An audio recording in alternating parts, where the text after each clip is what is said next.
All right, y'all. We back up at the Mecca for another WichitaPromo podcast. I got my guy here, Buddah Head. We're just gonna get straight into it, man. Man, how you feeling, bro? How you doing?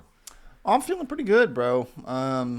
Yeah, shit, just same shit, different day. That's what I always tell people, man. Hell Just yeah, living in the moment. man. So I've known you for a little while now through Majin and all these connections through OuterMinds audio and everything. I actually don't know like your origin story myself, bro. You born right here in Wichita, first off? Yeah, definitely. So, man, you know, it's like I want to make it short, but I'm gonna just let it. Yeah, I'm gonna just yeah, let it go. However it goes, and yeah. shit. But yeah, no. So I'm from Wichita. Born and raised here. Fucking, you know, it is what it is. Yeah. Kansas. I've been to a lot of different states, and people have a lot of different thoughts about Kansas. They think it's just like cornfields and shit like Facts. that. But Yeah. Kansas, where I'm from, is far from that. Yeah. Wichita, where I'm from, it's a grimy ass city, to be honest with you, bro. Yeah. Like, I mean, anybody that lives here in Wichita will tell you. I mean, there's nice parts of it and shit like that, but Wichita is a pretty grimy ass fucking city. 100%. It is what it is. I mean, I wish it was a little bit better, and I feel like it kind of is cleaning up as a city. Yeah. There's a lot of support for local shit like that here. Yeah. But Wichita, it's one of those things. A lot of people here where I'm from, Yeah. they don't necessarily want to be here. Yeah. Yeah. There's yeah. a lot of disdain for the city from a lot of people here. For sure. You know what I mean? Yeah. Yeah. Fucking, I feel it. But no matter where I end up going, you know what I mean? Wichita will always be, it's always going to have a special place. Yeah. Yeah. You know what I mean? Like, it's one of those places where I've thought about, I would definitely like to get away from this place, but Yeah, man. But we were talking about you being from Wichita and just kind of I don't want to say like love-hate relationship, but the disdain that a lot of people have for the city. yeah. The misconception of this being like a farmland. Yeah, definitely, Yeah. definitely. So yeah, no, Wichita though, where I'm from, is far from that. But to get back, I got a little off track. To get on point to the origins though. Yeah. So I come from Wichita. I grew up here. Like I said, it's kind of a grimy city and shit like that, and Yeah. I got to experience a lot of that. I think the reason that that's my perception of it so much is that I grew up outside Yeah. Yeah. on the streets of Wichita. Yeah, yeah. You know what I mean? Like, so I grew up like skateboarding and shit. Yeah. So, I mean, bro, my whole childhood was spent just outside on the streets of Wichita. Yeah. Like just a lot of time downtown, bro, just doing doing miscreant stuff with my skater homies and shit. And shout out to my skater homies, bro. Yeah. I'm sure a couple of them will see this and they're like, damn, he's doing the music thing and shit like that now. I don't think, a lot of my skater friends, I don't think they ever saw me going down this path and stuff like that. Yeah. But it's cool because they all do support me. They all seem to fuck with hip hop music and the Hell type yeah. of shit that I do and shit like that. But nah, I just really just grew up a little grimy skater kid, bro, caring about really nothing else but Hell yeah. skateboarding, bro. Is that kind of how it. you got into music? Was through skateboarding, being around like because hip hop and skateboarding. We just put an article out on the Outer Minds website. They're kind of like intertwined cultures in a way. Yeah, skateboard. Yeah, no, definitely. I think that growing up skateboarding, it kind of gave me like it subconsciously prepared me for hip hop because a lot of Yeah. the skate videos that I was watching and shit were, they had like classic hip hop songs 100%. playing in the Yeah. background of Yeah. them, shit like that. It didn't. That's not. But whenever I was a skater, I was really more into like I was on my rocker shit, like on Yeah. my heavy metal shit. Hell yeah. I didn't get into hip hop until a little bit later. So I mean, I grew up skateboarding. You know what I mean? And that was a big part of my life from probably age 10 to 15, 16. It was just skate, skate, skate. Yeah. Then, you know what I mean? You get a little bit older and you start getting into, girls, Yeah. Yeah. you experimenting with drugs and Yeah. you do the trials and tribulations of teenagehood and all Yeah. that shit or whatever. That shit kind of pulled me away from skateboarding a little bit. And that's kind of whenever I started to get into music. Yeah. Funny enough, I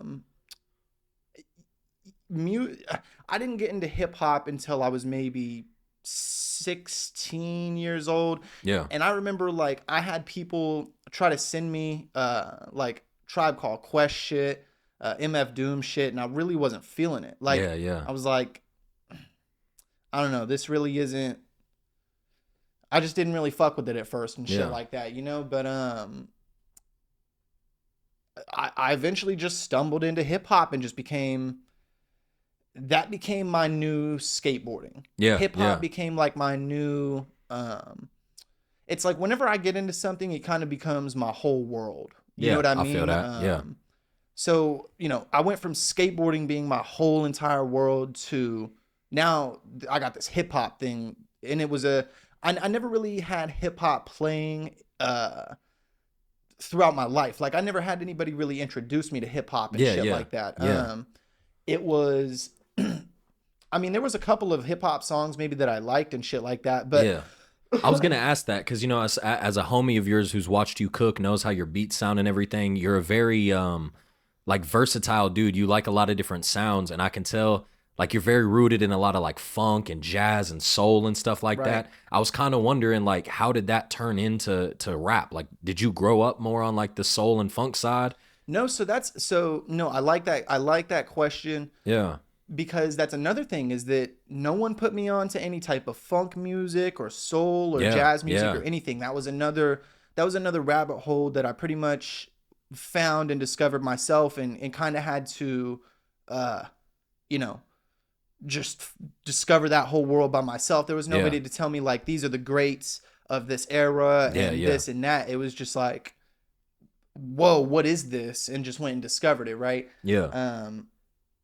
But yeah, I mean, that again, I discovered that through, it's like a pipeline. I discovered all of that through hip hop because, I discovered that through sampling, basically. And I'm like, dude, these are amazing records. Yeah. And like, who are these artists? And just being really interested in that era, like, 70s, 60s era of music was just really interesting to me. But yeah, it's because of the hip hop samples, you know what I mean? That's what really, that put me onto a whole other world of music right there. Yeah. 100%. So when you started making music too, I kind of wondered this because, so we're going to get into your whole creative process and your style and beats as well. Yeah. But for those who don't know, the style of beats that you make or the way that you make beats, you're very like sample heavy and you use like an MPC and a record player and you do it like the real traditional like hip hop way. Right. I was kind of wondering when you first got into music like that, first of all, did you start like the traditional way or did you start off with the, FL Studio kind of route? Right. And then also when you started making beats, did you like first start collecting vinyls and stuff like that and then started making beats? Were you making beats first? Because man, your collection is insane. I've seen the crates. Yeah. Nah, so boom, I get into hip hop music. Yeah. And I'm just in love with it. Yeah. Like, particularly, if you know me, like 90s, old school hip hop music. For sure. I'm just in love with the shit. But there was a gap between me being like a super hip hop fan to me starting to really make it. Yeah. This is the real progression. It's hip hop fan, super hip hop fan to rapper. Yeah. Which a lot of people may not really know about me is that I started out as an MC just for a couple of years. You know, like I rapped for a couple of years before I ever even made beats. Yeah. So boom, I'm a hip hop fan, but now I'm starting to mess around with writing stuff sometimes, right? Yeah, yeah. Boom, I'm writing stuff sometimes. I'm like 16 at this time, doing my first couple writtens and stuff like that. I'm recording stuff with Malik, Majin, Kinn. So I'm doing a lot of writing for the first couple of years. Yeah. and just listening to a lot of beats. And this period is kind of where I found my favorite producers and shit like that. Yeah. And listening to these producers' beats, it's almost whenever I listen to these beats so much that I became so in love with these. I became in love with the production more than writing at a certain point, sort of. Yeah. You know, I always hold writing and that in a certain place in my heart, and I'll always do it and partake in it and shit like that. But you know, during that phase, like I said, I'm listening to all these beats. I'm discovering people like Jay Dilla. I'm discovering people like, you know, DJ Premier, Pete Rock, all the, you know, sure. all the, Those beats spoke to you, all the legends. And I'm listening to these beats and I'm just like, these are crazy. Yeah. You know, just the instrumental, you know what I mean? I'm listening to all these instrumentals. And that's whenever I think I started to kind of get the hint to get interested in production, instead of, you know what I mean, just being an MC and shit like that. So you know, then I moved into production, you know, and through production, you know, that's whenever I ended up finding all these records and shit like that. But I started off the production, I didn't have any means to produce at first. I had no means. And at this point, I'm like 16, 17. My parents aren't really getting me expensive Christmas gifts anymore and shit like that.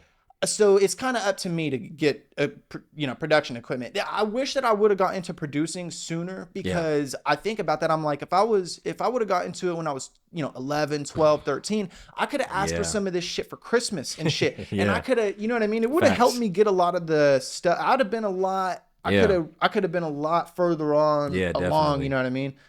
But so I'm like, boom, okay, but I don't have any way to produce. But this is in the era of everybody has iPhones. Right?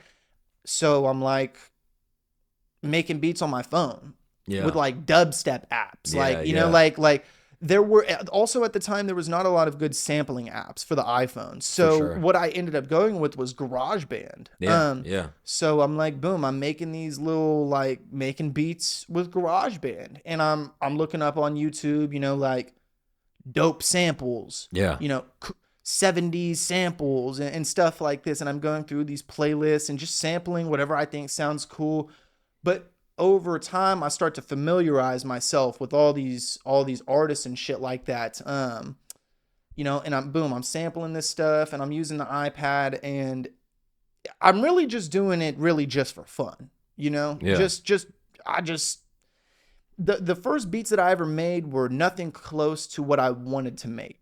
It was like I had an idea and then I tried to paint it down and it's like not, you know what I mean? It's like fucked and shit, right? So the first couple beats I'm making on the iPad are like, you know, I'm making Suicide Boys type beats. And things like that, right?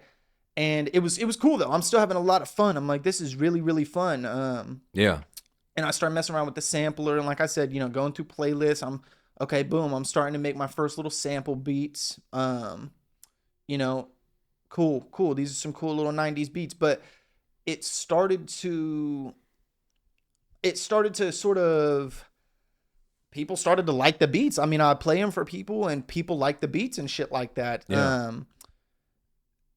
You know, and this is still me on the iPad. I'm making beats on the iPad, just, you know, simple beats, but dope. They're dope sample based, you know, 90s hip hop boom bap beats. Just working with what I got, but people started to hear them. I'm posting them and I'm, you know, sending them to homies and shit like that, and they're fucking with them.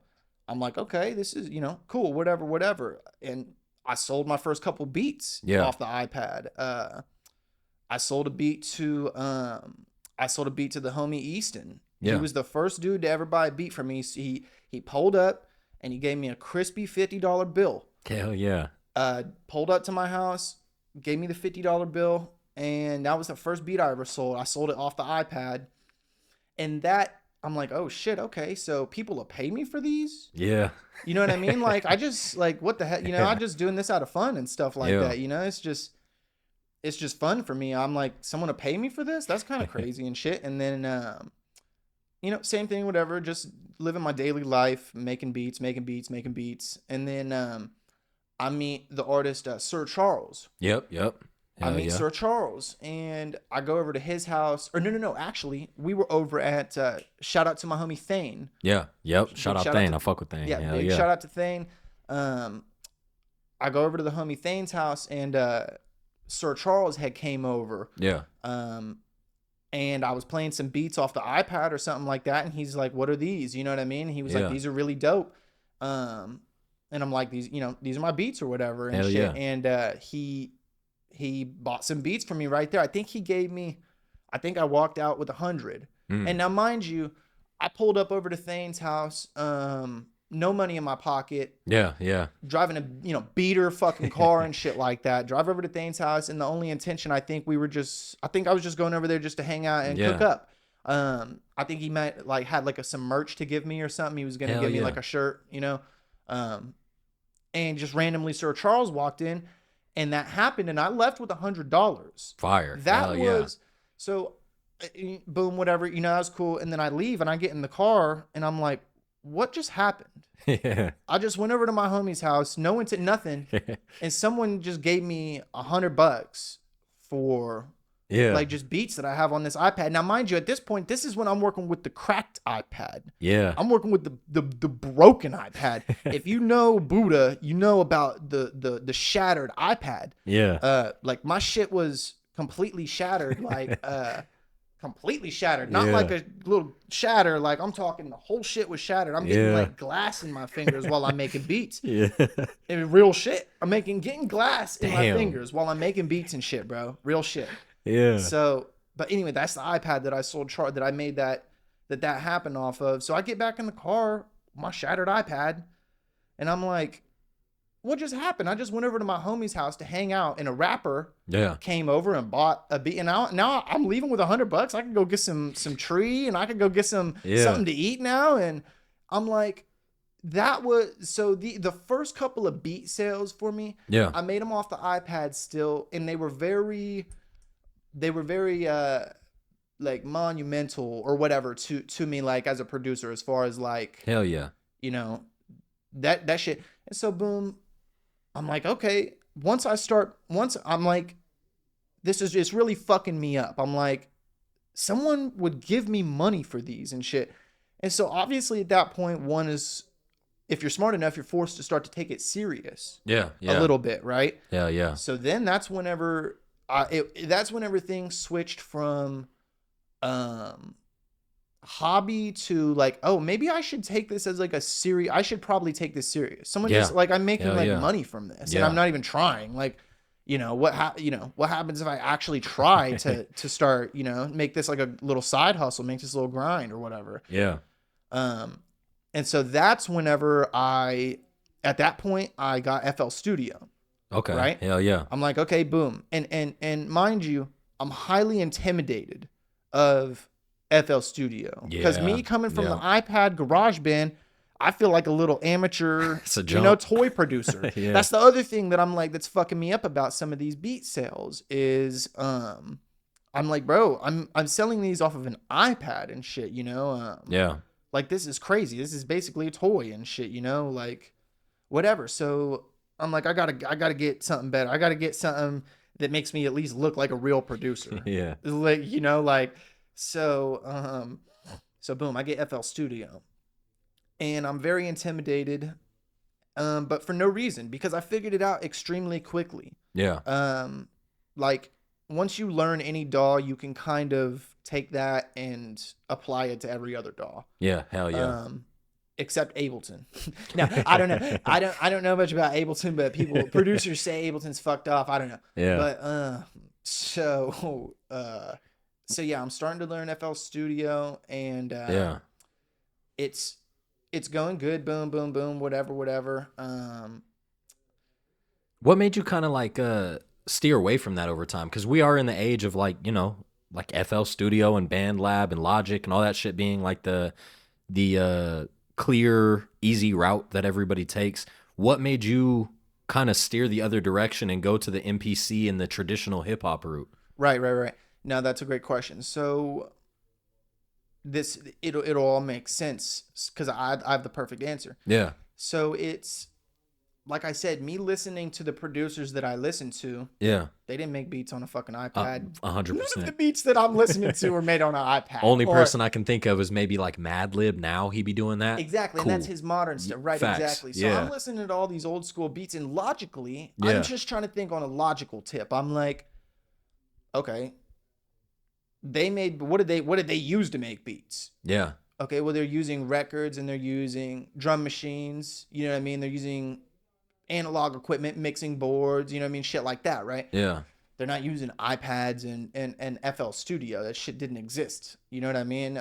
So I'm like, well, if I want to try to get as close to those type of beats that I want, because like I said, I'm making beats on the iPad, but it's not quite hitting the mark of where I want it to hit. Yeah. Like if it's like a bullseye, I'm hitting off still. I'm hitting off to the side and shit. And so I'm like, it's a journey. It was a very long process of me trying to like get my shit to be like these producers that I'm telling you about. You know what I mean? Like all the you know, all the legendary producers. I'm like, you know, just following it as logically as I can. I'm like, well, okay, so they're using drum machines and vinyl records and shit like that. So you know, obviously if I use that, I'm probably gonna get a bit closer Facts. Yeah. to the goal. You know Absolutely. what I mean? Like so that was really the main push behind it, you know? Yeah. But again, I'm not the most confident person when it comes to like new things. As I said I was intimidated. If I was intimidated by FL Studio, then I was terrified of MPCs. Yeah. Because then that's real. that's plugin. Like, I don't know. I've never fucking worked no shit like that. And I also don't have no like, I don't know anybody that knows how to work shit like that. So I know. Definitely not here. Right. In my 17-year-old, 18-year-old brain, I'm like, I'm going to have to, like, if I get this stuff, I'm going to have to just figure it out myself. Yeah. Yeah. Like, I'm just going to have to fucking figure it out. Like, one way or another. You know what I mean? So, but I'm like very intimidated of that shit. So I use FL Studio for maybe, I don't know, maybe 2 years. Yeah. I say probably about 2 years. And then I got my first MPC. The first MPC that I got was the MPC 500. And it's like it's a little portable MPC that is generally hated by all MPC users because it's hard to use. Yeah. It's got, like, you've seen, you know, the modern MPCs, they got the big screens and you can see the waveforms and hell yeah. You know, you got all these buttons and shit like that. The MPC 500 is it's you got to really put in some work to make, if you're trying to make a full track, like a full beat with an intro and drops and all of that. You're trying to make a full beat on the 500. It's not just it's a lot of work, bro. It's a lot of work, right? So, but boom, I'm loving it though. I'm loving it. I'm making beats on the 500, and I'm like, this is how you're supposed to make beats. Yeah. With a drum machine, you know what I mean? And so I get the 500, and that's when I get my first turntable, and I get my first little batch of records. I start to go record hunting, and I get, you know, some little Goodwill records and just grabbing whatever looks cool and, you know, whatever. So boom, I got the 500, and I'm starting to sample from vinyl. But I don't really have that many records and shit like that. And the 500, like I said, it was really cool, and it taught me a lot. But after using it for like 2 or 3 years, it started to have problems. It started to glitch out and shit like that, and I was having actual physical problems with the fucking unit itself. And also, even besides that, like I said, it's such a pain to get full tracks done. And this is during the time whenever I'm starting to really start to work with a lot of rappers now, and they're wanting, you know, fully sequenced out beats and shit like that. And so I'm like, just having the hardest time, like not having the hardest time because I knew exactly what I was doing, but regardless, no matter how fast you are on that machine, and Malik has seen me on that machine. I'd be going crazy on it, right? And it's too much damn work. It's too much damn work. So after a while, you know, boom, I'm making the 500 work, and I figure out the workflow of the MPC a little bit, and I figure out how to make beats without a computer. You know what I mean? Just a machine, just standalone machine. Yeah. And I'm starting to accumulate more records and shit like that, right? But that after a while, that's whenever I started. I had a necessary upgrade to the MPC Live. Okay. It was a highly necessary upgrade because, boom, now I'm really working with a bunch of rappers, and I can't be I can't be taking 8 hours or 4 hours to sequence out a damn beat. Yeah, you know what I yeah. mean? Like, I'm really starting to be on a productivity tip, like just Yeah. more and more serious as each day and week, and month goes on. I'm just like trying to be as productive as possible. Yeah, You know what I yeah. mean? Like, I just want to make my workflow. I want to make everything be as productive as possible.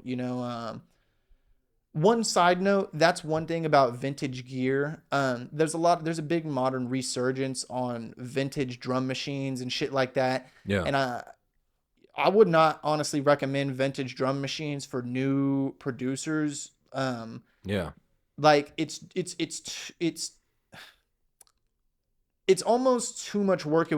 I would almost be scared that it would discourage them from the whole Yeah. process of it because it's so time consuming and so not so complicated, but Yeah. it's complicated and it's a lot more work. Like, I don't know. I almost feel bad. Like, I'm glad that I got the MPCs that I got. If I would have started with like a 2000 XL or if I was started with like a 3000, Yeah. I don't know. I would have probably been so intimidated by this big ass like fucking vintage drum machine and like, damn, I got all these outs on the back and Yeah. I'm like, damn, I don't. So whatever. But boom. So yeah, I had to upgrade to the Live, and that's where I'm at with the drum machines now. Fucking Hell been yeah. rocking out with the MPC Live for I think probably about a year or two with the Yeah. Live. With the Live now, yeah. Hell yeah. What do you think about like drum kits versus like the loops that you be getting out of?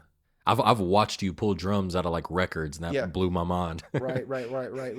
So, I think so in the say like boom bap or old school producer community, Yeah. I think that there's a little bit of a debate between using classic drum breaks Yeah. or just using drum breaks from records from 70s songs and shit versus using drum sounds from drum kits. Facts. Yeah. Yeah. And the thing about that is, if you're gonna try to make boom bap or old school type of beats with drum kits, Yeah. you never get the right result. Yeah. Sometimes you get a result that's good, Yeah. but it's a modern sound. You make it Bro, and you're like, it's not. I feel that completely. It doesn't sound old school. Yeah, I was saying to Majin the other day, like I was trying to cook up some I don't know, almost like Griselda kind of sort of vibe beats. And I have this like Alchemist drum kit. I love Alchemist. That's my personal goat. Yeah. Man, it just didn't sound right. I was putting it together and I was like, man, something about it just feels a little too like artificial. Yeah. Like it just doesn't, I don't know, it doesn't have that human element to it. Yeah, exactly. Yeah, drum kits. So, I mean, the thing is, me personally, make whatever you're going to make. Yeah, for sure. Yeah, there's no right answers. Right. If Facts. you make beats with a damn, like, who cares, Yeah, right? and make a fucking pencil on a table. If it sounds dope, do your thing, bro. Exactly. Fuck yeah, of course. 100%. Yeah. But I will say, as somebody who I'll say I haven't mastered, but I've really gotten very good at making that old school sound. 100%.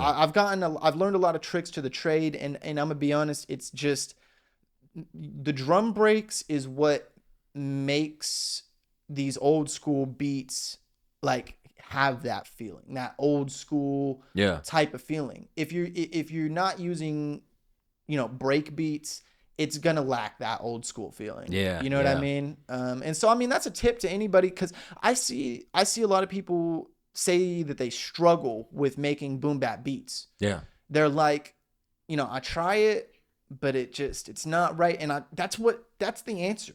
Drum breaks. Yeah. Like that's literally it. And I promise you do that, you'll see what I mean. You'll be like, oh, it has that old school feel. Yeah.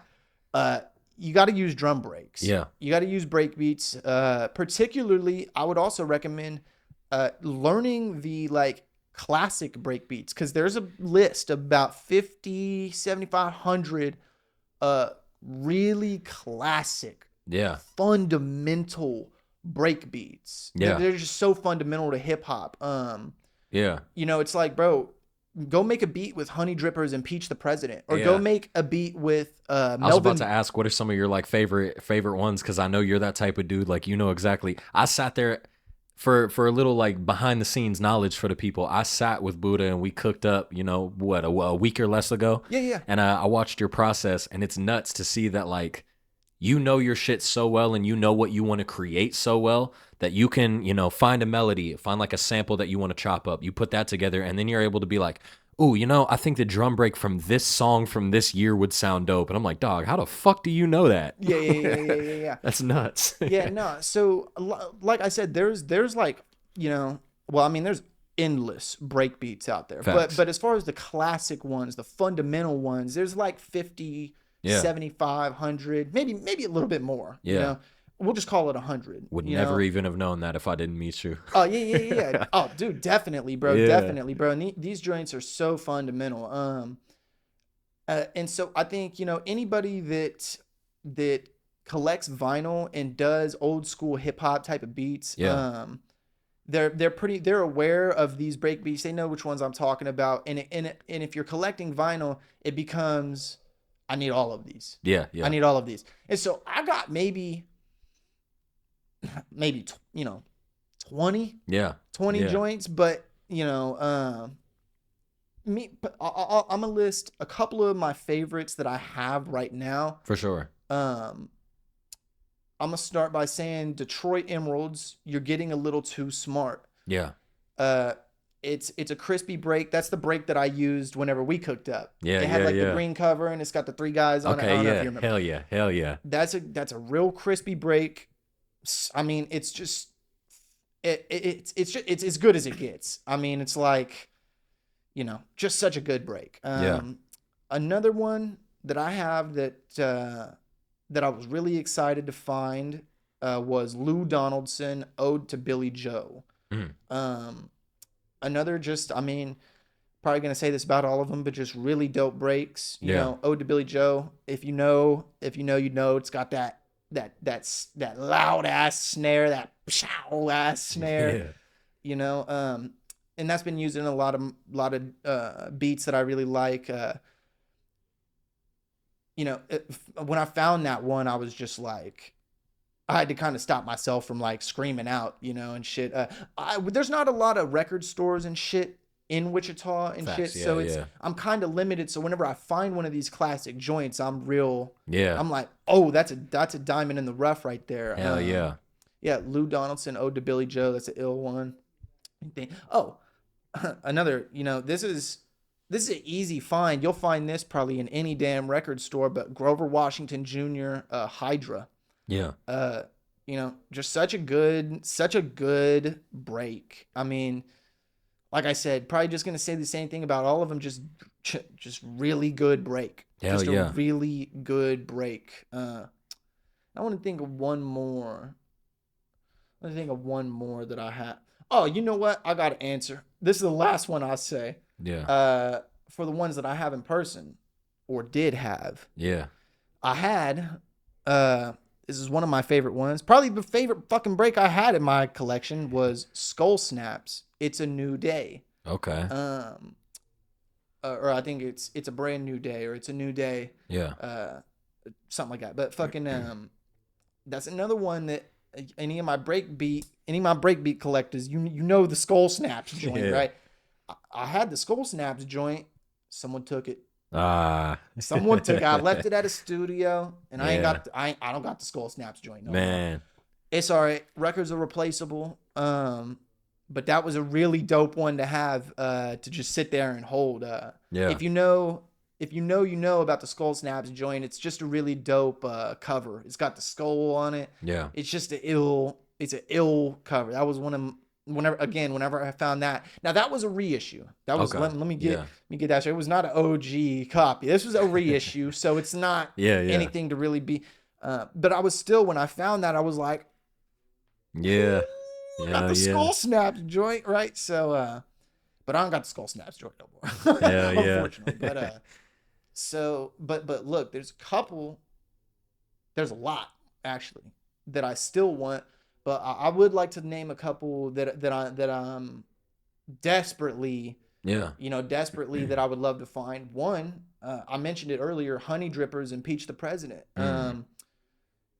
Again, to my breakbeat collectors, to all my diggers out there, all my guys that be, getting in the crates, about Honey Drippers, Impeach the President. I mean,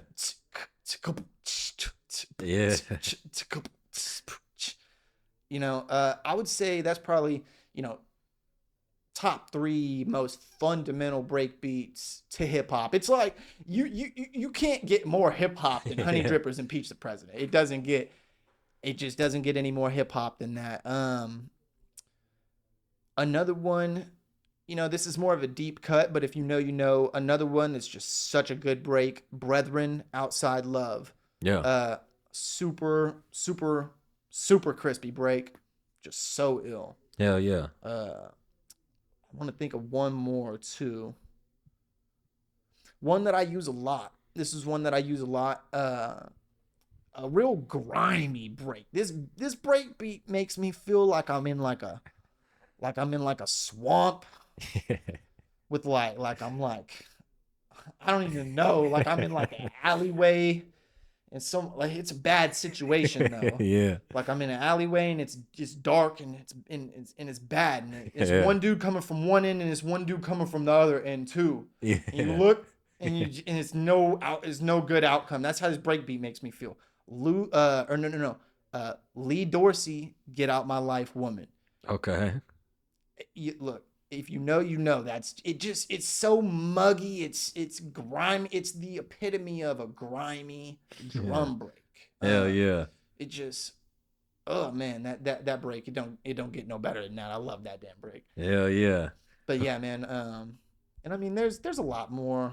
That, like I said, there's unlimited break beats out there, and there's still break beats that people have yet to use or yet to discover. You know, whatever. It's not all about the classic joints. But I think as a hip hop producer, look, this may be sort of controversial. Yeah. But I think as a hip hop producer, if you call yourself a producer of hip hop music, and you're not at least like pretty aware of these break beats that I'm talking about, you got to go back and do the homework, because there's no hip hop without these break beats. Well, I think these set the fundamentals for I think a lot of things. We've kind of had this conversation before, like off camera, but I think and it's a good segue to a question. I think, in my opinion at least, and again, that might be like controversial to some people, I feel like there's a big difference between a beat maker and a producer. A guy who can, bust down a cool little, simple beat on FL versus a guy who curates a good song. Yeah. You know what I mean? Yeah. I feel like you fit more on that producer side. Yeah. No. So that's something that I've been, in the past year or so, in my own experiences, have shown me the difference between one. Because I start in just a year ago, I would consider myself, even just a year ago, I'd consider myself to be pretty much just a beat maker. More just on the beat maker side of things. I was selling beats to rappers, and I would, move stuff around in the beat if they needed it to, and I would do certain, post-production things. But for the most part, in my heart, I knew I was really just a beat maker. Yeah. But the past year has really shown me the difference has shown me the big differerences between a beat maker and a producer. Facts. And it's no hate, bro. Like I'm saying now, I make beats. I'm probably more in that beat maker category. Right. I can make some cool little sounds once in a while, but there's a difference between, me making a cool little beat versus Buddah creating a sound around the artist's style. There's a very different, there's a fine line. So in this past year, I would say the biggest thing that has shown me the difference is going out and getting in studios and seeing, I'll use a great example, the producer S.E. Trill. Yeah. So getting in the studio and seeing S.E. Trill run a session. Hell yeah. I'm sitting there going, this is a producer. Yeah, for sure. This guy had an artist come in. He made the whole beat. He recorded it.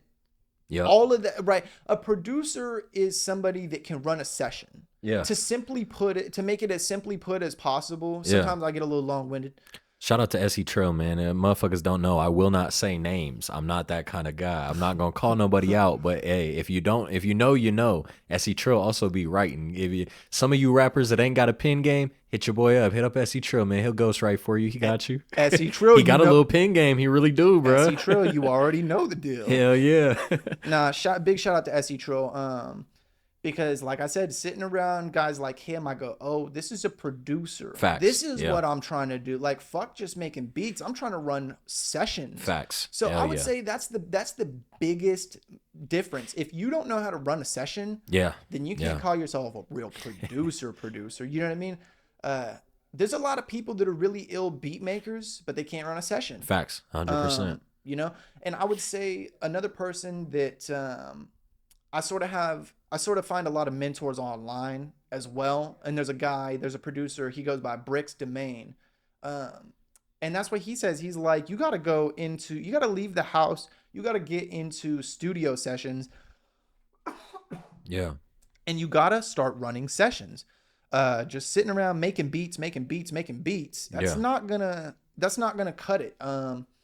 If you're really trying to make it as a producer, you know? Yeah. But yeah, you got to start learning how to run sessions. And that's really what I've been doing. You know, learning how to mix vocals. Just learning how to really do things in DAWs for artists quickly. You know what I mean? Running a session. That's that's what it's really about. Because then you can start pumping out songs. Facts. Yeah. And you're not just sitting in your room making beats all day. Yeah. You know? And I think one thing that I personally am a fan of about you is you understand how to curate a song based around the artist's style. Whereas, again, no shade to anybody, but like we had this conversation off camera. A lot of producers, especially in the beginning, they have their pocket, they have their style, and they stick to that so hard that's like all they can do. Right. That's cool. You're supposed to have your style. Right. But sometimes you have to like kind of blend a little bit and be like, I'm gonna be me and I'm also get a little bit of artist style and blend the two. Whereas like I've never heard a Buddah track that I was like, this is overproduced or this is the wrong vibe for the you know what I'm saying? I appreciate that. You know how to curate like it still feels like Buddah, but it also feels like the artist. It doesn't necessarily like stick in one specific spot. You know what I mean? That's something that I think takes a lot of experience and skill for real. Yeah, no, definitely, man. Definitely. Fucking no, definitely, bro. Who are some of your like musical inspirations when it come to production and MCing for real? Because I know you started off writing. Like I'll do production since you asked first. I'll do the production first. If I get sidetracked, for sure, push me back. It's so hard for me to start because I have so many. I feel like it goes in waves. That means so much to me. That it's like, who do I even start with on this? And for me, I'll be feeling like, man, at this time it was this person, then it turned to this person. I don't want to leave nobody out. Or like, it is like that. It goes in eras. People inspire you different eras, and you get different favorite artists and shit like that. No, but I'm gonna say I'm gonna just have to go in. I'll just have to start. And an easy start for me is rest in peace to the great J Dilla. Facts. J Dilla, my Aquarius brother right there. I do feel a certain connection to Aquariuses. Especially other like Aquariuses that make hip hop. Like especially if I'm able to get in the same room with them, we always seem to have like the same. Like, you're just me, but you're like wiring. Different. You're just doing different shit, but we're all like we're doing shit the same way. Like it's crazy. So I listen to J Dilla's beats and I'm just like, I get you, bro. I get you. Like I listen to these tracks and the samples he chose and the way he funked them and I'm like, I get you, my Aquarius brother, man. So yeah, J Dilla, you know, I just always felt that sort of Aquarius connection to him the same way I feel it to a lot of other Aquariuses. And I mean, again, king of beats. You know, everyone knows J Dilla. He was just king of beats. You know, I'd say next on the list, and I feel like this is a good progression right here, is Pete Rock. And what made me get into Pete Rock, see, this is where I start to lose people of my generation. They hear me, they're like, J Dilla, Pete, they even listen to Pete Rock. 1,000. We are 1,000% the weirdos of Wichita when we talk about our music taste. We're the old heads. We're the weirdos for sure. So, but Pete Rock, the reason that I even got into Pete Rock is because I was such a fan of J Dilla Yeah. that I was like, yo, who was his favorite producer? Yeah. I wanted to know who Jay Dilla's favorite producer Facts. was, right? Hell yeah. And lo and behold, Pete Rock, right? Yeah. So I start to listen to Pete Rock. And I'm like, yep, I see why. Yeah. Yeah. I see why this dude's Incredible. this dude, but shit, I'm like, this dude's doper than Dilla. Dilla would probably say it. You know what I mean? But I'm like, Pete Rock, this is like, Yeah. it's like on some, you can't out master the master, bro. Yeah. Yeah. I'm listening Yeah. to Pete Rock. I'm like, this guy's incredible. Yeah. You know what I mean? And also he made a lot of stuff, you know, with the SP 1200, and it's like, you know, the stuff that the beats that he was making with all the layers that he was using and stuff. I still don't know how he did it with only 10 seconds of sample time. He's using like so many samples and layering all of them together. Yeah. And it's just, I'm like, the reason why I have such respect for Pete Rock is because he had even less to work with than someone like a Dilla. Yeah. Dilla, you know what I mean? He had the 3000 and he started to come up in an era, you know what I mean? He was able to, you know, use some of the more modern shit or whatever, but some of the OG guys, you look at the stuff that they did and what they had, Yeah. you wouldn't be able to do no shit Nah, like that. hell nah. Like, and not you, but my like produce, like modern producers, bro. 95% of motherfuckers not today. gonna Yeah. be able to do it. Facts, bro. You're not gonna be able to do it, bro. Hell yeah. Unless they taught you how. Yeah. Unless they told you how to do it or some shit like that. You take any modern producer, like, you know, like people that are only using FL or that have never. Yeah. I want them to go use the SP 1200 and go see, because then they would really, I think they would have a real higher appreciation for the old school music. Yeah. Yeah. Because they just hear it and they go like, man, this is kind of corny. You know what I mean?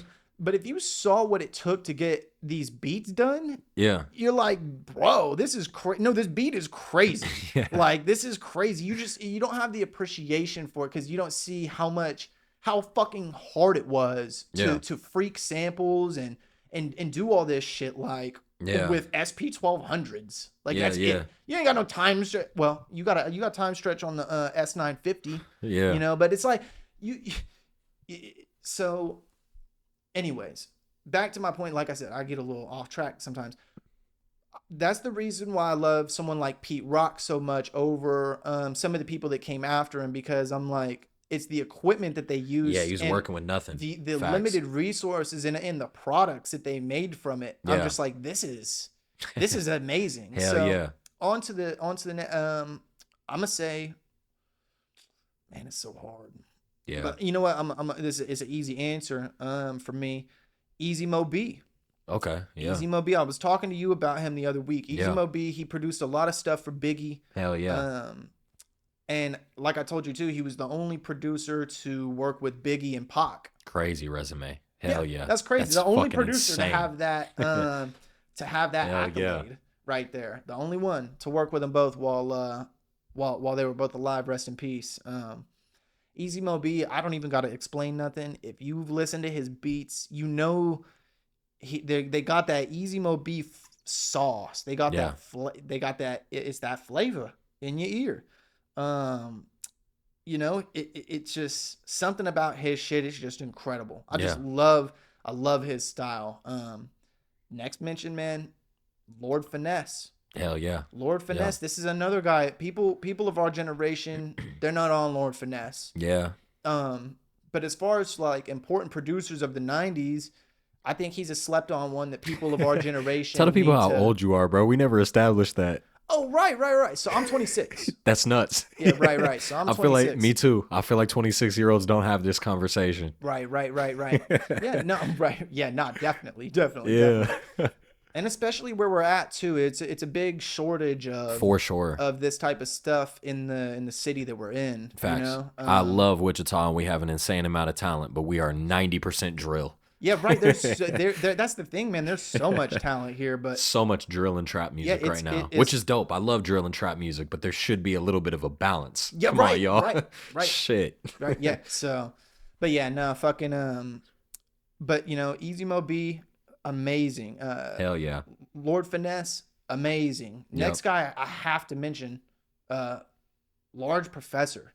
Yeah. Large Professor. Again, this is a guy, people of my generation and in the Midwest particularly, they're not on Large Professor. They don't really know. Yeah. Large Professor, if you do your research on him, I mean, this guy was one of the most important people, one of the most important producers in hip hop. Hell yeah. You know, I'm not even going to speak too much on him. It's like on some, like, if you don't know, just go look it up. Yeah, yeah. Go look it. Trust me. Yeah. I would not, like, the Buddah Head, I would never, like, send it, like, trust me. Yeah, you don't know Large Pro. You don't know Lord Finesse. Like, you have to. You got to go check it out yourself. You have to go listen to everything they've done. Yeah, you got to dive. Their whole discography. You got to listen to all of it. Hell Even yeah. if you're just skimming. Yeah. Just go and look up where they're from. Read their Wikipedia. You know what I mean? Like, these are important people in hip hop. I don't want to make, oh fuck, bro. I'm so sorry, but I got two more. Another guy, bro. Yeah. Another very important one, DJ Premier. Facts. Hell yeah. You know, DJ Premier, again, I don't got to speak too much on him. If you don't know. That's if you don't know DJ Premier, what the fuck are you? Yeah, exactly. That's crazy. That's a household one. Come on now. Exactly. And Gangstar was one of those groups. I listened to so much Gangstar whenever I was first getting into hip hop, and I was in that stage of just being so in love with hip hop. Cool, the skating days, that was that shit. Yeah, Hell definitely, bro. Fucking so, you know, Gangstar. So, you know, DJ Premier, he's the man. Hell you know, yeah. Fucking, like I said, if you don't know, just go look into him. You know, facts. Another cat that, and I think the guy I'm about to name had a lot of influence on me production wise, and I think he still influences me in ways that I don't even that I don't even see. And this is the RZA.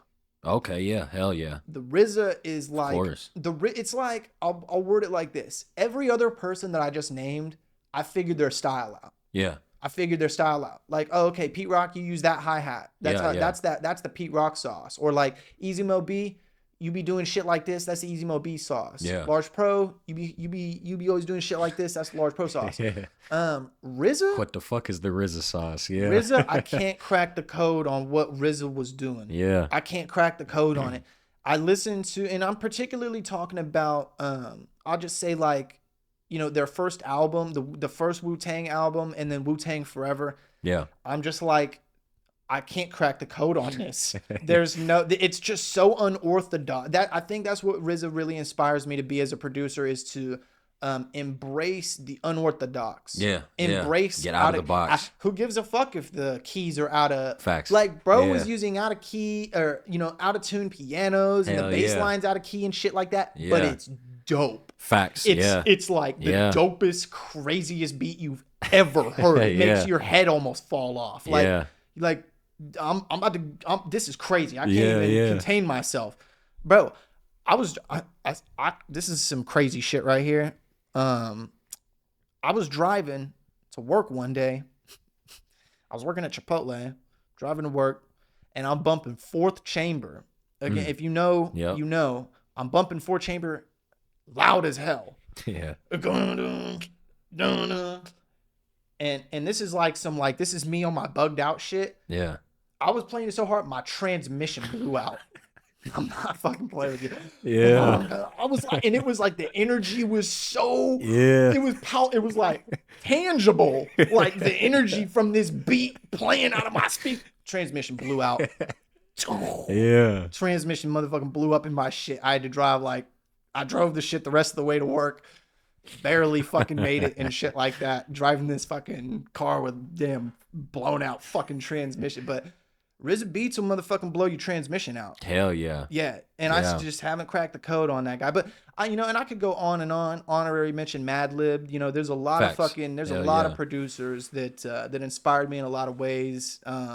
That I have a lot of love for, but again, I could just go on and on and on about my favorite producers. But I think that, you know, from that list alone, you know what type of time I'm on. Hell yeah, absolutely, man. Yeah, I think I like what you were saying about RZA. I think for me personally, with like a more current spin on it, I feel like a Derringer be blowing my mind right now with that type of shit. He be putting out them them like super gritty Griselda beats, you know what I'm talking about? Where they got like the crazy piano rolls and shit. Yeah, I'll be yeah. hearing that and being like, why is this good? It's ugly. Yeah. Like this sounds disgusting. Yeah, Why do I right. like it? Right. Like technically it sounds like shit, but that's what makes it so good is the grittiness is just like, damn, this energy's crazy. Nah, straight up. And I'll stand by what I'm about to say. Yeah. Any modern producer that does beats like that, Yeah. 100%, go ask them. They're gonna tell you. Riz is gonna be in their top favorite producers. 100%. 100%. Riz is gonna be in their top favorite. You know what I mean? It just who are some like current producers that you fuck with? Ooh, that's a good question. Current producers. Yeah. An easy answer for that is Alchemist. Facts. You know, everyone Yeah, loves yeah. Alchemist. He's been doing his thing for longer than I think some people even realize. Yeah, genuinely, like regardless who your favorites are, how you feel about it, undeniably like one of the dopest resumes of all time. Yeah. Just ridiculous consistency. Exactly. Yeah.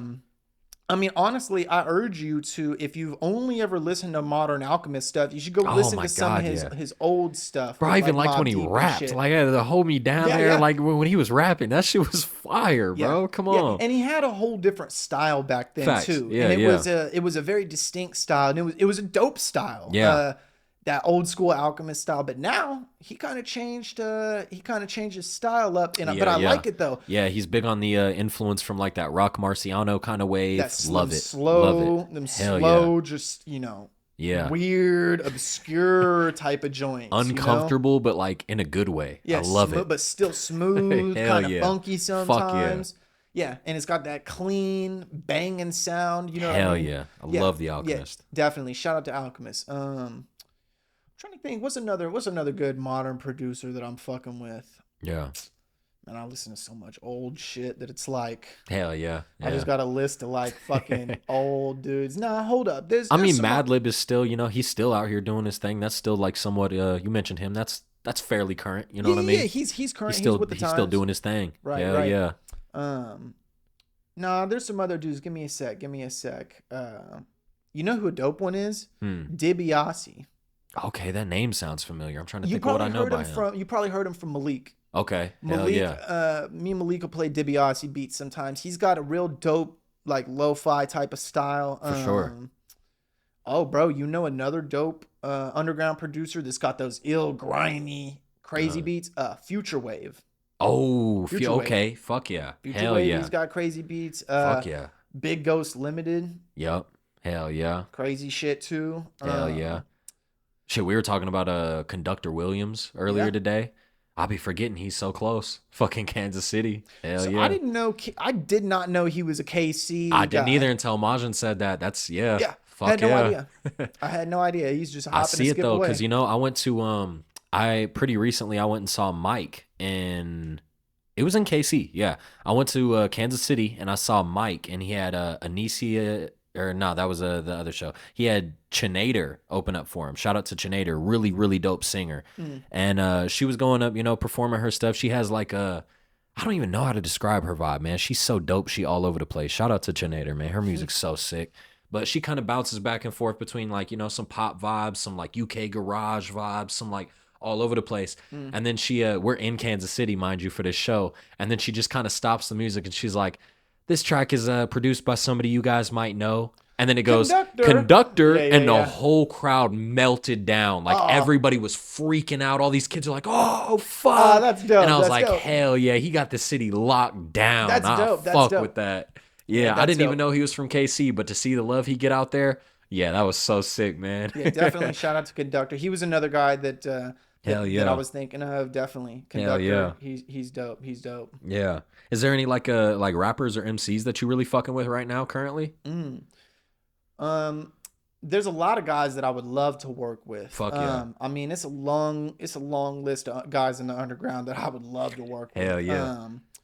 I go off of Eddie Kane. Oh yeah. Eddie Kane. Actually, I might have some shit coming with Eddie Kane. So Hell yeah. I don't know if Eddie Kane even knows this. Yeah. You'll see the joint come out, Eddie. Hell yeah. Some other guys. A dope guy this is one people need to go check out. Hidden Character. Okay. The Hidden Character. He's dope. Hidden Character. Look, Hidden Character hit me. For sure. We gotta get some work in. All right. Hidden character. I think he's out of Massachusetts. Okay. And you know who he's with? He's with you know, SD Nack and Al Divino. Okay. Yeah. Hell yeah. He's in there with all them guys. For sure. And you know them too, bro. SD Nack. Yep, Let me send some beats to you, man. Yeah. Look, I got shit for all of y'all, bro. Hell I got shit for all of them. Fuck yeah. But yeah, SD Nack, he's a dope guy. If you haven't heard of him, you definitely got to check out SD Nack. Al Divino, he's dope on the grimy tip. Yeah. Me think, because there's definitely some other guys. You know, this guy's more of a legend than an underground guy, but underground legend, Planet Asia. Yeah. Planet Asia, yeah. man. Hell yeah. I would love to work with Planet Asia. Hell yeah. You know, two other guys I can think of off the top too is Afro. Yep. You know Afro? Yep. Hell yeah. He go right. Yeah. Afro killed one of my beats. He was here like a year ago or something. Yeah, he was here with with R.A. the Rugged Man. Hell yeah. I think. Yeah. I wanted to go to that because I wanted to meet Afro. You know, he makes his own beats too. He's dope with the beats too, actually. But yeah, I would love to work with Afro. Another dude, you know the God Fahim? Yeah. Fuck yeah. Dope. Hell Fahim. Yeah. Super dope. Fahim, we got it. Incredible. Let's get to it. Hell yeah. You know, yeah, you know, I think those are some pretty good honorary mentions right there. Fucking hell yeah. Yeah, man, I think that's a good little yeah, man. List. Yeah.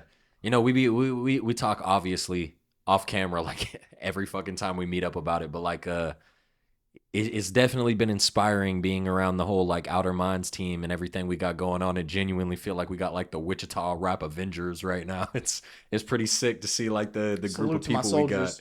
Yeah, how like important do you think it is having the whole team around us, and like how inspiring has that been for like the creativity having, you know, obviously Majin in your corner for the longest. We got guys like Max, fucking Fame Kennedy, GG Sev, Laylo Holmes, J2, myself, Chris Soap. Like we got such dope fucking punchers in here. Like well, like I said a little bit ago, I feel like my local hip hop scene, the Wichita, Kansas hip hop scene, it definitely it lacks the old school stuff. There's not 100%. A lot of people there's not a lot of people doing that real authentic boom bap, grimy boom bap shit. Some people maybe they'll rap on them sometimes or whatever, but it's not their whole thing. Yeah. You know, what I like about OuterMinds is the fact that it's like the heart and the soul of that for the city right now. Facts. There's no other like group that's really putting on strictly for hip hop in this way. Yeah. You know, and shout out to everybody else that's doing hip hop in Wichita. There's a lot of, you know, this is my thing. Everybody is so quick. This city is crabs in a barrel. Yeah. And everybody is talking about each other, and it's like there's so much weird energy that I feel between so much stuff in the Wichita hip hop scene. Yeah. And I just wish that people would realize everybody has their own lane. Yeah. You know what I mean? We're literally like a team. Right. And I feel like if one of us goes, we all get attention. Yeah, right. Like it's literally good. Yeah, definitely. But no, I feel like I don't know. I feel like the whole OuterMinds thing, I feel like people may want to look like, oh, what are those guys doing? It's like we're just making hip hop music. Yeah. Like that's all we're trying to do is just make hip hop like authentic. Bro, we're just rhyming and making beats, dog. Right, exactly, bro, exactly. And you know, I don't know, man. I think what OuterMinds represents is just as hip hop as it gets. Yeah, and taking like it back I said, to basics. The city needs shit like this. The city needs real hip hop representation. And I hate to be one of those guys that's like real hip hop.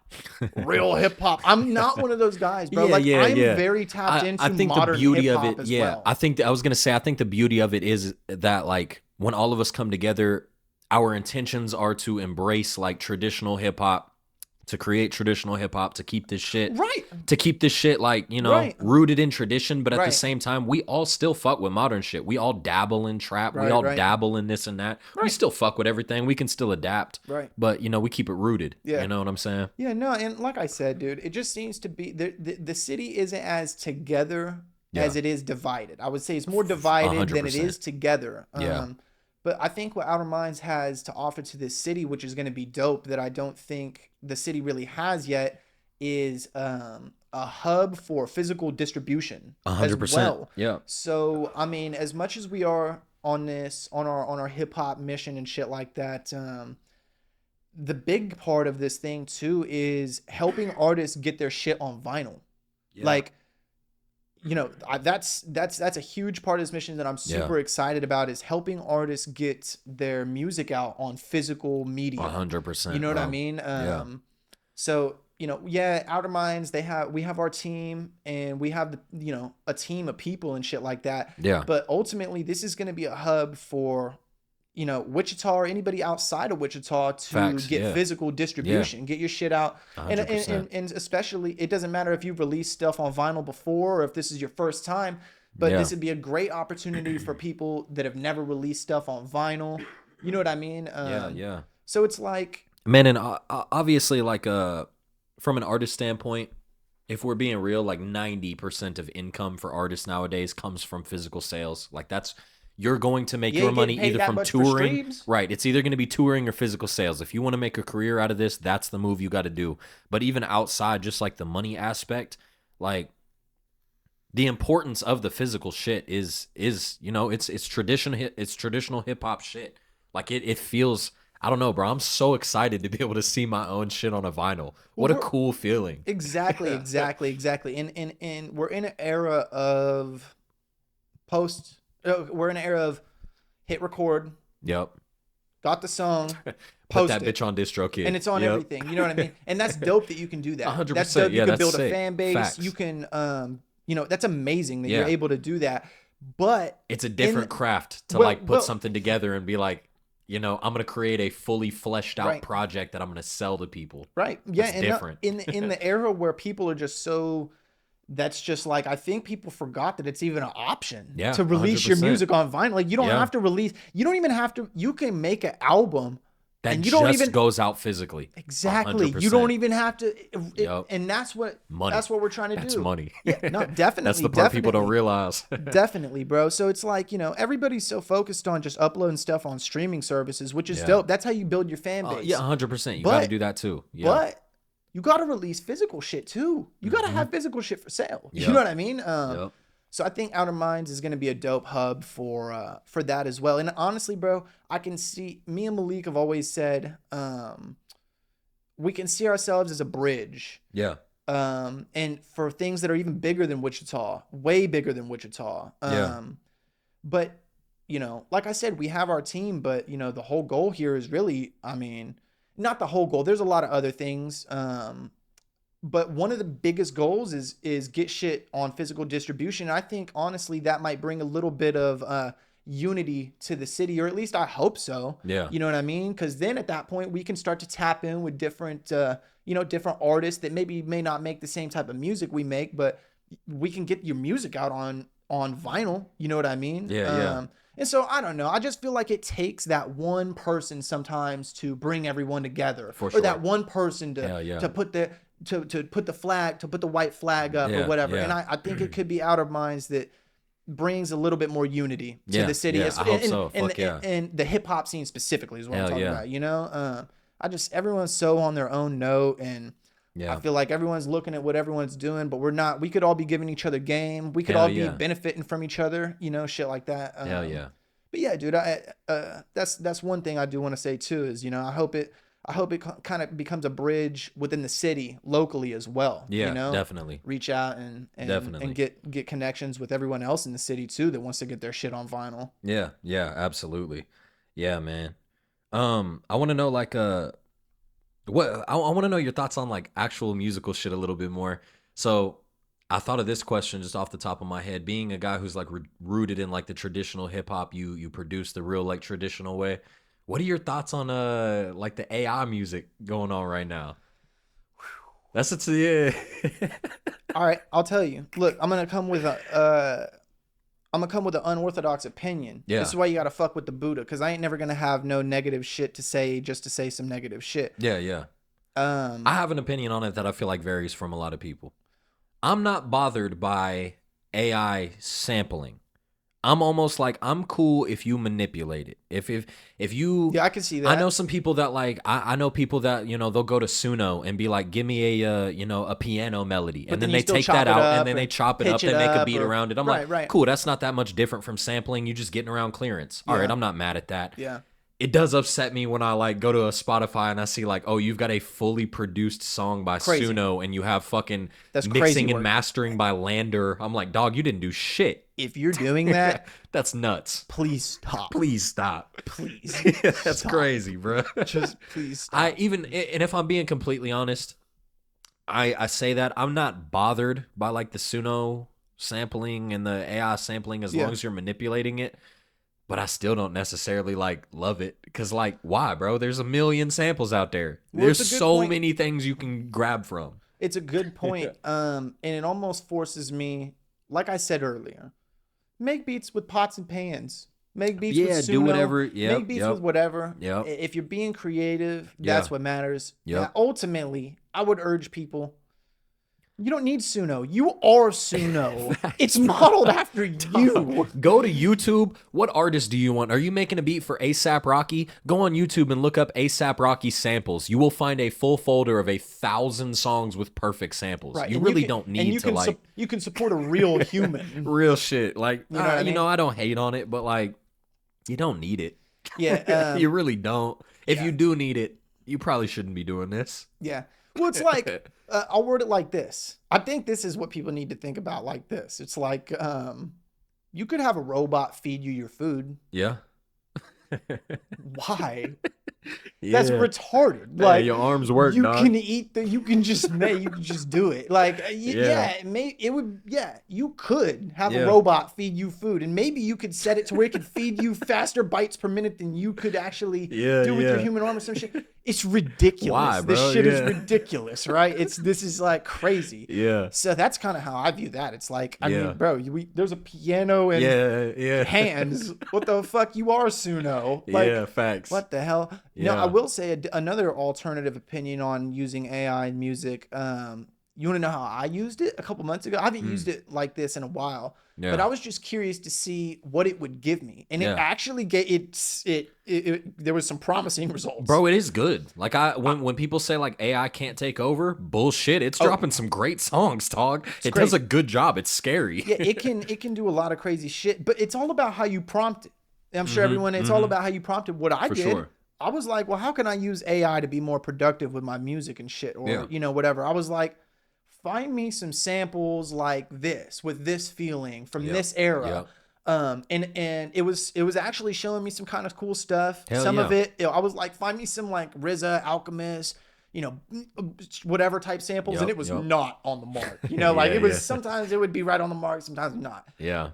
But it's all about how you use it. You don't need to have Suno program your entire melody. It's a tool. If you use it as a tool, awesome. Right. You could use ChatGPT to help you find what's a interesting instrument that most people don't sample. Yep. Hell yeah. Boom. Facts.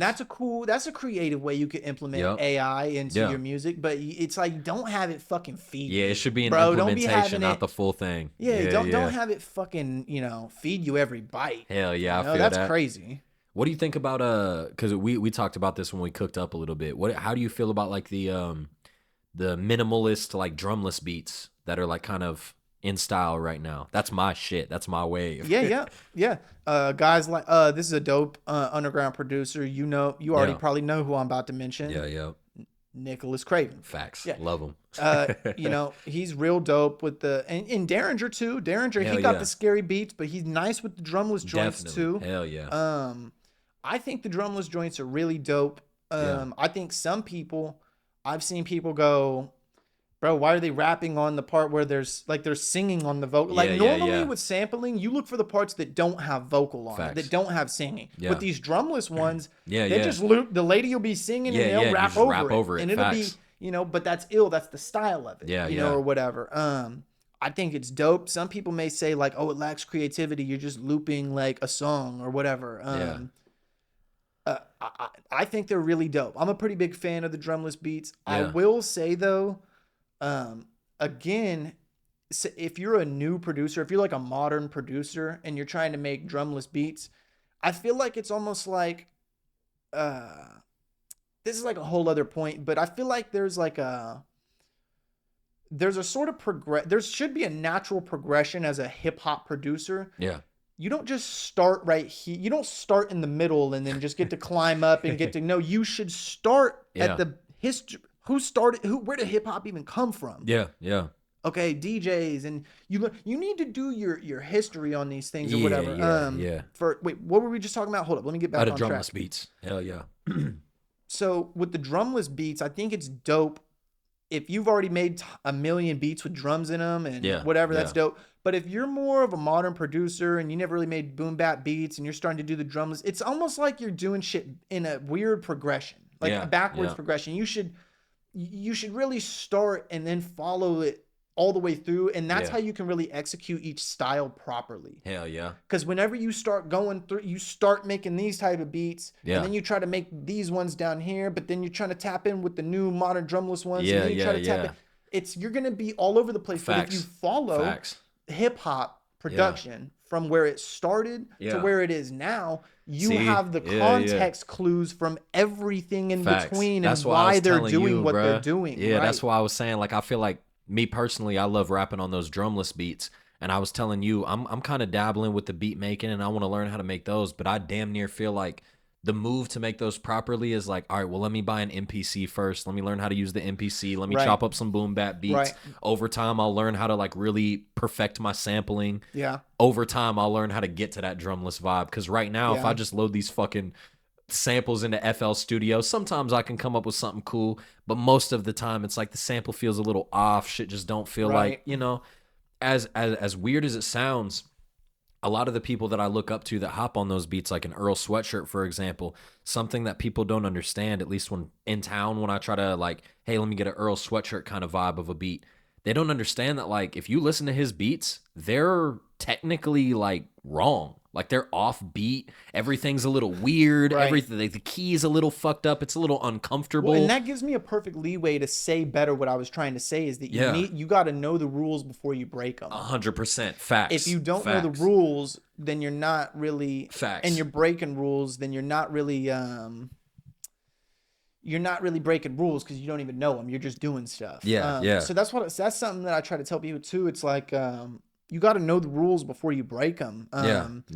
It's like the same type of shit as I was saying with the progression. You got to follow the progression. You got to, otherwise shit just gets messy. And it's like you get stuck in one. Look, that also makes me be able to say something to like what you were saying earlier, is sometimes producers get stuck with one sound. Yeah. You want to know how you avoid that?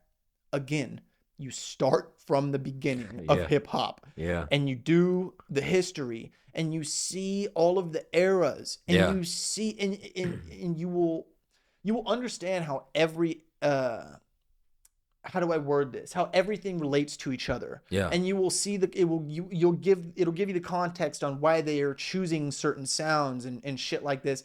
And you won't be so just stuck to, because people, like I said, they'll just boom, I get into producing whatever, and you just start making whatever era you're in the era. And sometimes you just get stuck in that genre. Boom. Like there's some drill producers, like say you only make drill beats or whatever, and they boom just started out making drill beats. They may only ever make drill, like good drill beats. Like that may only be the ever, like that might be the only style they ever really find their bag in.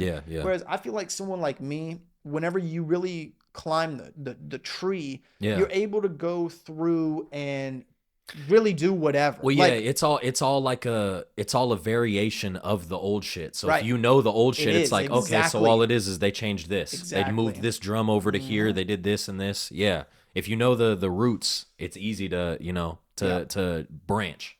Yeah. 100%. 100%, bro. 100%. Facts. Yeah. I forgot what even the question was. We was talking about the drumless and how we feel like you should kind of, start with the old school shit and work your way up. Everything that I was saying, though, I feel is relevant to the drumless beats conversation. Hell yeah. In a sort of roundabout way. Yeah.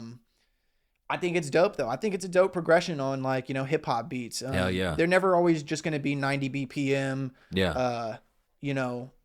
Fucking boom bap with jazz and soul. It's always, hip hop is always going to go through progressions. I love it.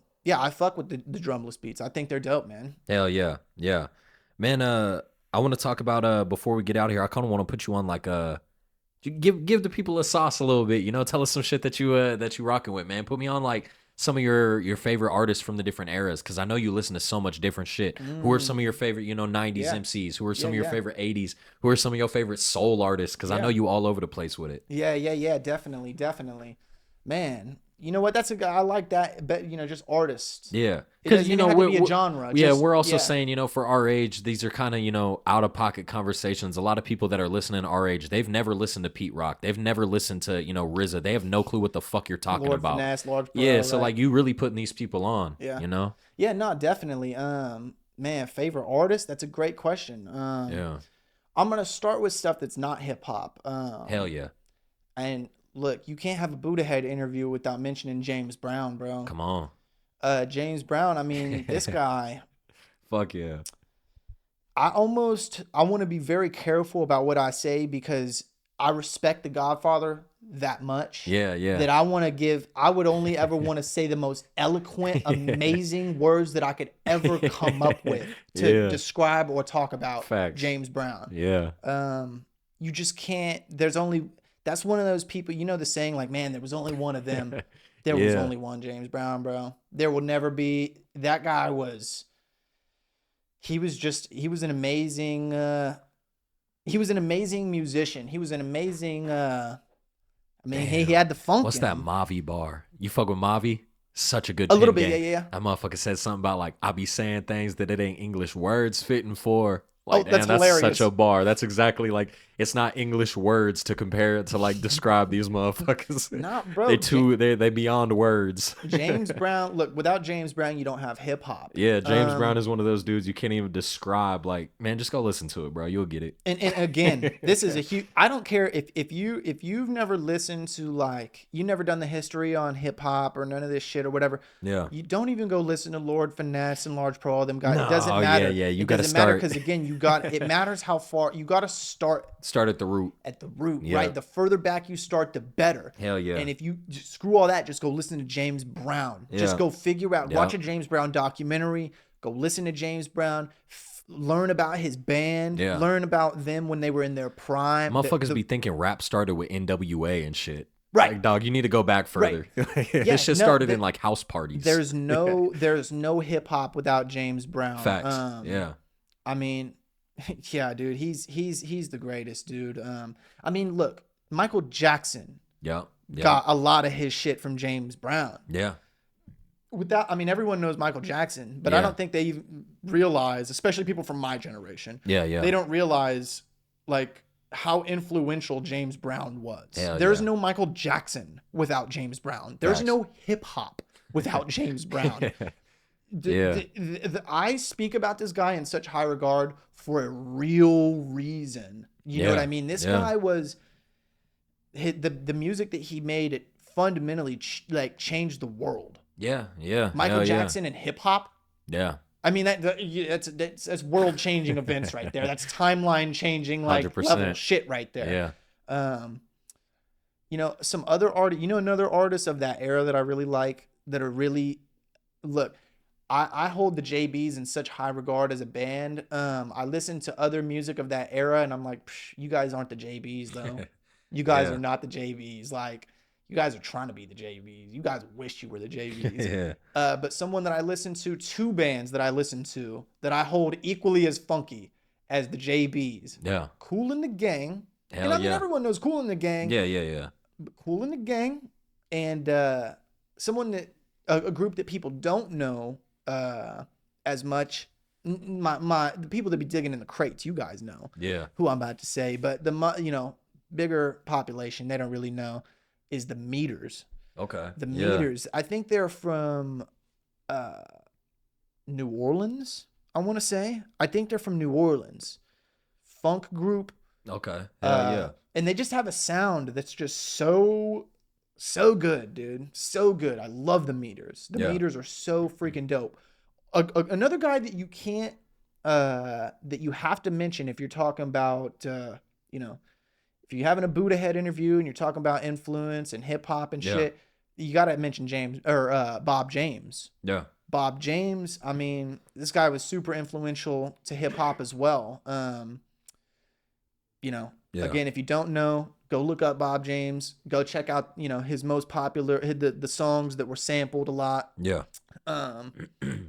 You know, Bob James, super dope. Really just dope, funky, jazzy, cool tunes. Hell yeah. But I really love what hip hop did with his music. Really just dope, really dope artist. Now on the hip hop tip though, because I got definitely have a lot of huge inspiration from MCs as well. Yeah. I'd say probably my favorite MC is Biggie. Hell the yeah. Notorious. Yep. Biggie, he's got that flow. And you know, okay, look, this is another great example. You know how I was talking about I can't crack the code on RZA? Yeah.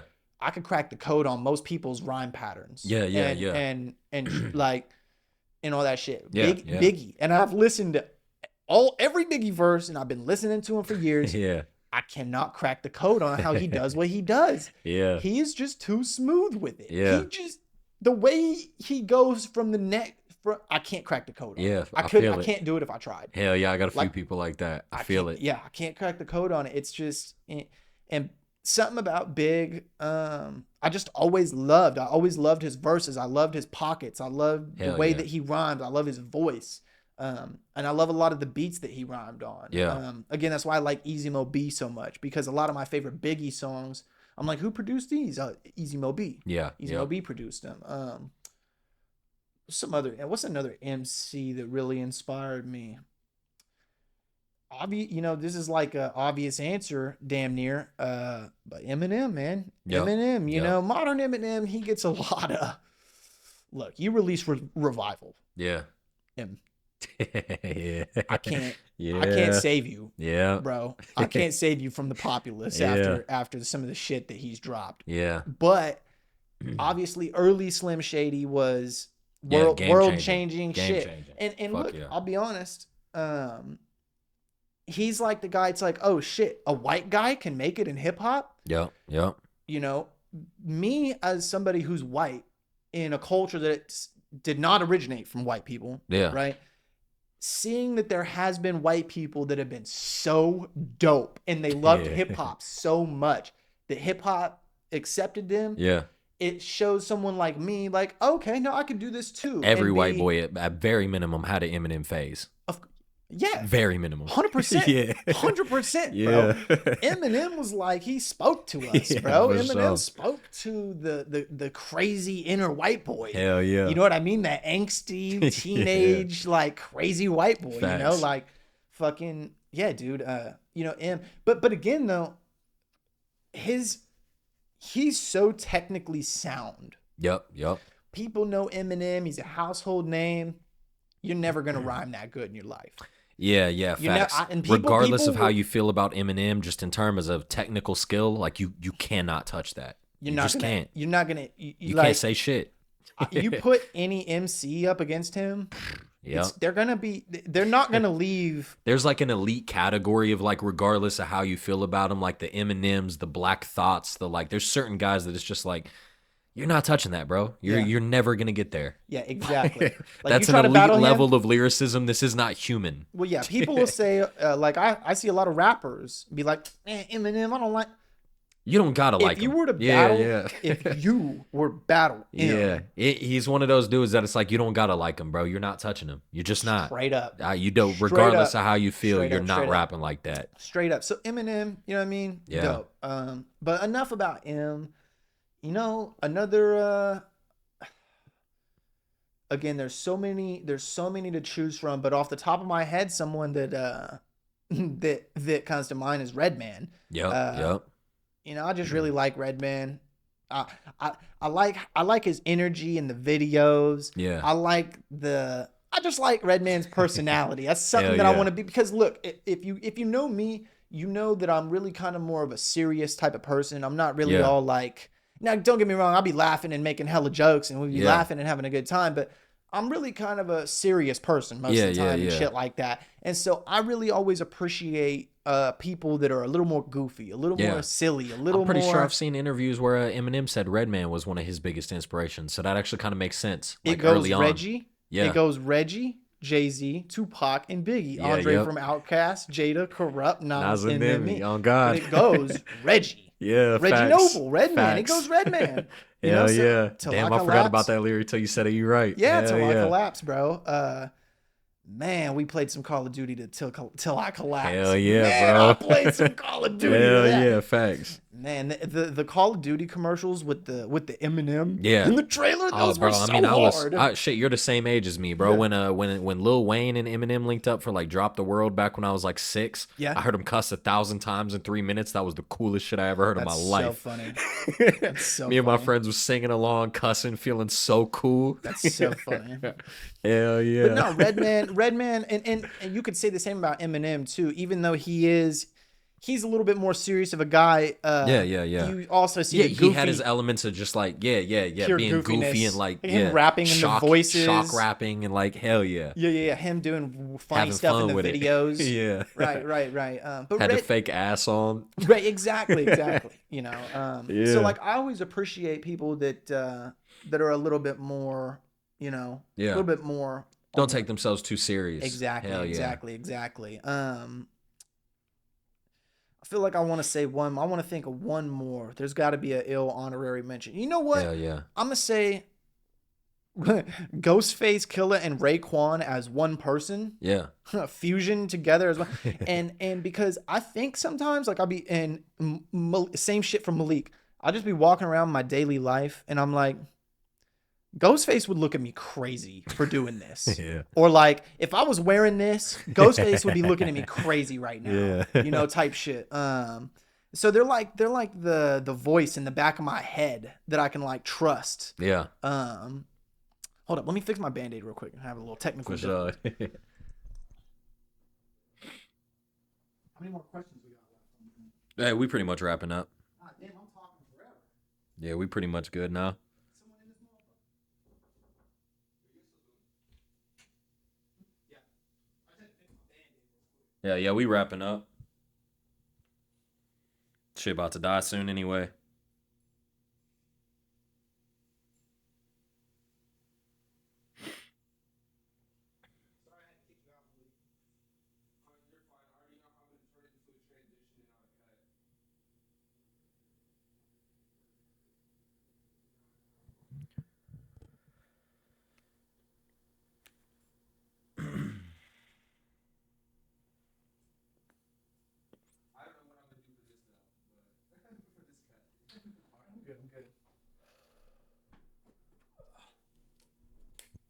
Oh, we might shut the door. Oh shit, I'm retarded. Yeah. Pick up where I kind of last left off. Yeah. And we back, man. Hell yeah. Yeah, We were talking about like musical inspirations, MCs you fucked with and everything. Yeah, no, definitely. Redman, you know. Yep. Who's one more? Oh, yeah. Like I was saying though, you know, Raekwon and Ghostface, they're like that voice in the back of my head that's like, nah, don't be doing that, son. You know, like they're like that wisdom, that old man wisdom in the back of my head. Yeah. Shit. Real shit. Yeah, for real. Yeah. What would Raekwon do? Yeah, what would Ghost do? Yeah, what would Ghost do? Yep. Yeah, I feel that. Real shit. Yeah, man.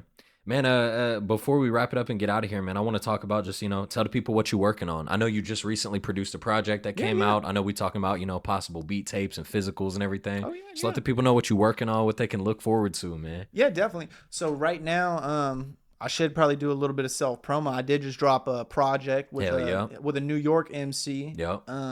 That's the thing, like, I like working with people in my city and shit, but I don't think the people in my city necessarily know like how much I am working with people outside of the city. Hell yeah. That's really where a lot of my music is and shit like that is from people outside of Kansas and Wichita and shit like that. But yeah, no. So we just dropped me and this artist Thought Provoker. We just dropped a project. I think it's only 5 or 6 tracks. Just a quick little Little EP. But each track is dope. But yeah, Thought Provoker, he's an MC out of New York. We've been working for a little, probably like a year, 2 years. And we released some singles together and stuff, but we never really released a full project until now. But yeah, that's my most recent thing that I got out now. Hell yeah. He's got that over on his Bandcamp, just Thought Provoker on Bandcamp. But bro, this year, my main focus is getting vinyl out with everyone that's on the OuterMinds team. Hell so yeah. this year, I mean, I pretty much plan on having a full album out with EKM. I plan on having a full album out with this artist J2. Yep, my boy J2. Shout out to J2. Y'all gonna see him soon on the podcast. Definitely. My boy Majin Kinn. Look, absolutely. Me and Malik, Majin Kinn, we've been rocking with each other for 10, 11 years now. Yeah. And it's funny, bro. I've released all this music with all these other people, and he released music with all these other people, and he's released solo music, but our music journey is completely intertwined. Like, we both came up together, and we haven't released songs. We released our first couple of songs ever together, and since then we haven't worked on anything together, bro. Yeah. So this year it's definitely like a big priority. I want to produce a full project for Malik. Hell yeah. I want to produce a full project for the homie Gigi Sev. Shout out Gigi. Y'all gonna see him soon too. Yeah. Produce a full project, hopefully, for Laylo. Facts. And I might not be able to get in every member this year. Yeah, but at least get some shit rolling. Yeah, but this year you can definitely know that Buddah Head is working on a full project. There's going to be a full project produced just me. Yep. For each artist that's on the OuterMinds roster for sure. That's really my main focus this year. There is another MC. I got an MC out in Florida. He goes by Opium Lord. Okay. He's tapped in with Thurston Howell III. If you know, you know. Polo legend, the Polo Rican. But my boy, he goes by Yinko or the Opium Lord. We're gonna release a project, and that'll be his first project under this alias, Opium Lord. Yeah. And he's out of Florida, I think Miami, Florida. Again, physical release, get that out on vinyl.